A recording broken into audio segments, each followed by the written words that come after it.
ప్రారంభంలో దేవుడు సృష్టిని చేసిన తరువాత అందమైన ఏదెను వనమును చేసెను.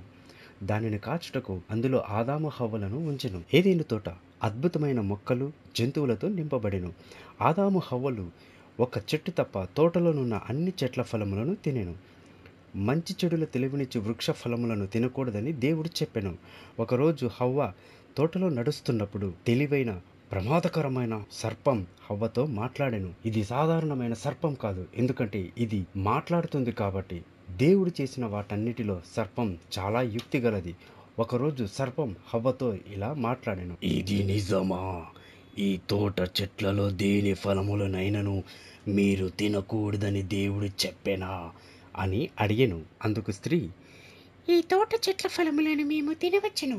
అయితే తోట మధ్యనున్న చెట్ల ఫలములను గూర్చి దేవుడు మీరు చావకుండునట్లును వాటిని తినకూడదనియో వాటిని ముట్టకూడదనియో చెప్పినని సర్పముతో చెప్పెను.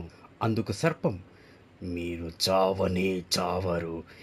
ఎలయనగా మీరు వాటిని తిను దినమున మీ కన్నులు తెరవబడిననియు మీరు మంచి చెడులను ఎరిగిన వారై దేవదూతల వలె ఉందురనియు దేవునికి తెలియనని. స్త్రీ ఆ వృక్షము ఆహారమునకు మంచిదియు కన్నులకు అందమునైనదియు వివేకమునిచ్చు రమ్యమైనదియు ఉండుట చూచినప్పుడు ఆమె దాని ఫలములలో కొన్ని తీసుకొని తిని తనతో పాటు తన భర్తకును ఇచ్చెను.